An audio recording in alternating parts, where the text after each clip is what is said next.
Bom dia!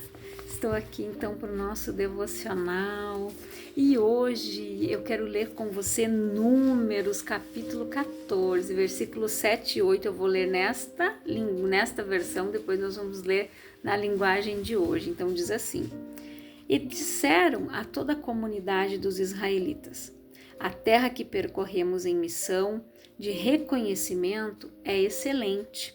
Se o Senhor se agradar de nós, Ele nos fará entrar nesta terra onde há leite e mel com fartura e a dará a nós. Agora, eu quero ler com você na linguagem de hoje aqui também, tá? Nós vamos ler Números 14, aqui eu vou ler para você. Então diz ali: O povo da tribo de Judá foi falar com Josué em Gilgal. Calebe, filho de Jefoné, do povo quenezeu, disse a Josué: Você sabe o que o Senhor disse a Moisés, homem de Deus, em Cádiz Barneia, a respeito de você e de mim? Eu tinha 40 anos quando Moisés, servo do Senhor, me enviou a Cádiz Barneia para espionar a terra, e eu dei um relatório que sabia que era verdadeiro. Os homens que foram comigo espalharam o medo no meio do povo, mas eu obedeci fielmente ao Senhor, meu Deus. Naquele dia, Moisés me fez a seguinte promessa: Calebe, você obedeceu fielmente ao Senhor, meu Deus, por isso fique certo de que você e os seus filhos serão donos para sempre de toda a terra que pisarem. E Calebe continuou: Agora veja, faz 45 anos que o Senhor Deus disse estas coisas a Moisés. Isso foi no tempo em que o povo de Israel atravessava o deserto. E o Senhor me tem conservado com vida até hoje. Olhe para mim, estou com 85 anos e me sinto tão forte como no dia em que Moisés me mandou espionar a terra. Ainda tenho bastante força para combater na terra e para fazer o que for preciso. Agora me dê essa região montanhosa que o Senhor me prometeu quando os meus companheiros e eu demos o relatório. Naquele tempo dissemos a você que os gigantes anaquins estavam lá, morando em grandes cidades cercadas de muralhas. Se o Senhor estiver comigo, eu os expulsarei, como ele prometeu. Então Josué abençoou a Calebe, filho de Jefoné, e lhe deu a cidade de Hebrom para ser a sua propriedade. Até hoje, Hebrom pertence aos descendentes de Calebe, filho de Jefoné, do povo quenezeu, porque ele obedeceu fielmente ao Senhor, o Deus de Israel. Antes disso, Hebrom era chamada de Kiriat Arba. Arba havia sido o maior dos anaquins, então houve paz na terra. Então, olha o que aconteceu aqui. Aqui, 12 homens, eles foram chamados para ir olhar, espiar a terra, ou como a gente viu aqui na outra versão, a uma missão, né, de analisar a terra. Aí, de 12 espias, 2, somente Josué e Calebe, vieram de lá com um relatório positivo. Você observa aqui que onde ele disse aqui, ó, que ele foi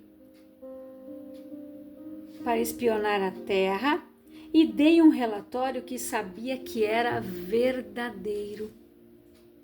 Não restava dúvidas no coração de Calebe e nem no coração de Josué, porque todos eles saíram do Egito juntamente com aqueles outros 10 príncipes que eram líderes, né, das 12 tribos de Israel. Os mesmos receberam a mesma promessa que Josué e Calebe, assim como todo o povo. Mas somente Josué e Calebe viram de outra maneira. Eles verdadeiramente acreditaram, creram na promessa que eles receberam lá no Egito. Por isso que quando eles subiram para avistar a terra, eles não olharam para os gigantes, para os anaquins, mas eles olharam para a fartura, para a prosperidade daquele lugar que realmente emanava leite e mel. Era um lugar onde 2 homens tinham que carregar um cacho de uva. Era um lugar excelente. Só que os outros 10 só olharam para as dificuldades, para os gigantes. Eles não creram verdadeiramente, assim como esses 2 homens. E aqui onde Caleb fala mais, ele disse que agora veja, faz 45 anos que o Senhor Deus disse estas coisas a Moisés. E isso foi no tempo em que o povo de Israel atravessava o deserto. E o Senhor me tem conservado com vida até hoje. Olhe para mim, estou com 85 anos e me sinto tão forte hoje como no dia em que Moisés me mandou espionar a terra. Ainda tenho bastante força para combater na terra e para fazer o que for preciso. Sabe por quê? Porque a força de Caleb, ela vinha de Deus, da certeza, da convicção de que verdadeiramente ele iria possuir aquela terra que manava leite e mel, que ele e os seus descendentes, eles sairiam do Egito e Deus iria dar o melhor para eles. Ele não tinha uma mente escrava, uma mente escassa. Esse homem, Deus preservou ele em vida. Sabe por quê? Ele tinha, na época, ele tinha 45 anos, quando eles ficaram no deserto por 40, ou seja, ele já estava com 85 anos quando ele entrou na terra prometida. E ele disse que ele tinha força suficiente, dependendo da tradução, diz: a minha força e o meu vigor são iguais aos de 40 anos atrás. Sabe por quê? Porque quando nós cremos em Deus, Ele nos fortalece. A alegria do Senhor é a nossa força. Era isso que fortalecia o Caleb. Era isso que mantinha ele de pé. Era isso que fazia com que ele confiasse que verdadeiramente ele já havia herdado essa terra, ele e toda a sua descendência. E é surpreendente, gente, que os 12 viram as mesmas coisas. Mas só o Josué e o Caleb foram otimistas.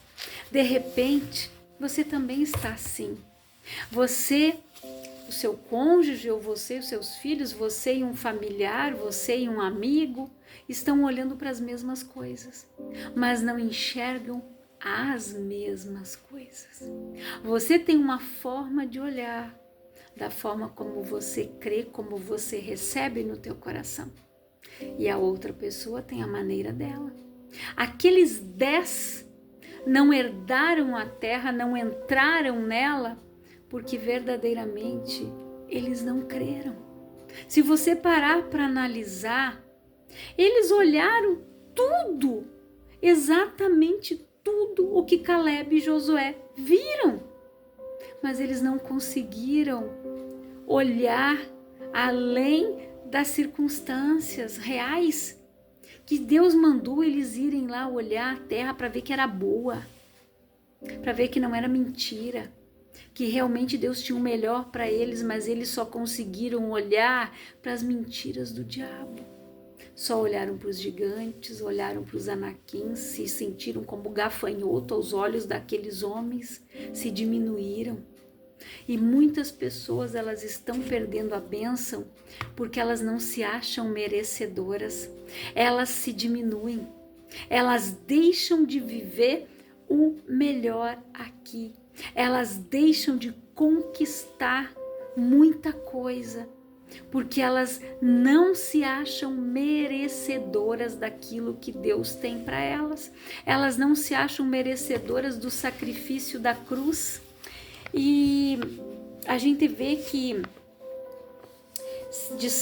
eles disseram ali que se fosse do agrado do Senhor, eles teriam vitórias. Ou seja, eles já aconteceu, gente. comigo, de estar olhando o mesmo cenário que outras pessoas, mas elas não conseguiam ver da forma como eu via. Eu obtive a vitória, elas não. Então, foi justamente o que aconteceu com eles. E percepções diferentes, gente, também mostram as consequências das nossas ações, que também vão ser diferentes. Na vida nós temos duas escolhas: trilhar o caminho da dúvida, das circunstâncias contrárias, quando você usa a força dos braços acreditando ser autossuficiente, ou trilhar o caminho da fé, da confiança, sabendo que aquilo que lhe cabe fazer você fará. Mas no tocante àquilo que foge das suas possibilidades, você confia em que Deus entrará com providência. E se for preciso trazer à existência aquilo que não existe, Ele fará para te abençoar. Então tem dois caminhos para trilhar, gente. O caminho de dúvida, o caminho daquela pessoa aonde fala a palavra, né? Daquele homem inconstante. Tem pessoas que são inconstantes na fé. Elas não conseguem crer o tempo todo. Elas não conseguem confiar com o coração por completo. Por isso, lá em Tiago fala que o homem que procede assim, o inconstante, não espere tal homem receber algo de Deus. Não vai receber. A pessoa que ela é inconstante, ela não vai conseguir viver o milagre. Porque a palavra é bem clara. Todavia, o meu justo viverá pela fé. Se ele recuar, a minha alma não tem prazer nele. Deus, ele não tem prazer naqueles que retrocedem, assim como aqueles 10 homens que subiram, olharam uma terra juntamente com Josué e Calebe. Por que eles não puderam ver com os mesmos olhos? Josué e Calebe, e se você ler os versículos, capítulos anteriores, eles dizem: da mesma maneira em que eu recebi a promessa, da forma como eu imaginei no meu coração quando eu fui ver, era. Porque é assim que Deus trabalha. Deus, ele libera uma palavra para você. Ele te dá uma palavra, incentiva a tua fé. Aqueles homens saíram do Egito e não foi na saída que eles receberam, enquanto eles estavam no Egito, enquanto eles ainda eram escravos. Deus deu esta promessa: eu vou tirar vocês daqui, vou trazer um libertador e vou tirar vocês daqui e colocá-los em uma terra que mana leite e mel, gente. Isso significa o melhor, o melhor. E eles creram na promessa que eles receberam. Os outros não. Sabe por quê? Porque os outros estavam tão focados no Egito, com a servidão, com aquela escravidão, com os pepinos, com os melões, com tudo que eles tinham ali, e eles não conseguiam ver além daquelas coisas. Então as pessoas, muitas vezes, elas têm uma visão limitada. Elas têm uma visão limitada e distorcida também do reino de Deus. Eles acham que viver num conformismo, tá bom, se Deus quiser. Não é assim, gente. A palavra diz: se quiserdes e me ouvirdes, comereis e bebereis o melhor desta terra. A escolha é nossa. Se eu quero comer, se eu quero beber, se eu quero desfrutar do melhor desta terra, eu preciso fazer algo. Eu preciso crer, eu preciso querer, preciso ouvir. Aí eu vou comer e vou beber do melhor que Deus tem para mim. Se eu quiser, se eu ouvir, se quiserdes e me ouvirdes, a escolha é minha. Se quiserdes, eu que escolho. Nós temos o livre-arbítrio. Aqueles homens olharam como o coração deles estava vendo, não da forma como o coração de Josué e Caleb, mas eles olharam e falaram, porque a boca fala do que está cheio o nosso coração. Quantas pessoas não conseguem viver um milagre porque o coração está cheio de murmuração. O coração dela não consegue se abrir para o novo. Ela não consegue desfrutar do algo novo, daquilo que Deus tem para ela. Ela limita Deus de dar o melhor para ela, porque ela escolhe viver na escassez. Ela escolhe viver na murmuração. Ela escolhe viver escrava do Egito, do mundo. Ela não escolhe olhar para a terra prometida. Ela não olha para a terra que mana leite e mel, para o melhor, para a bênção, para o milagre, para a vitória, para o sacrifício de Jesus.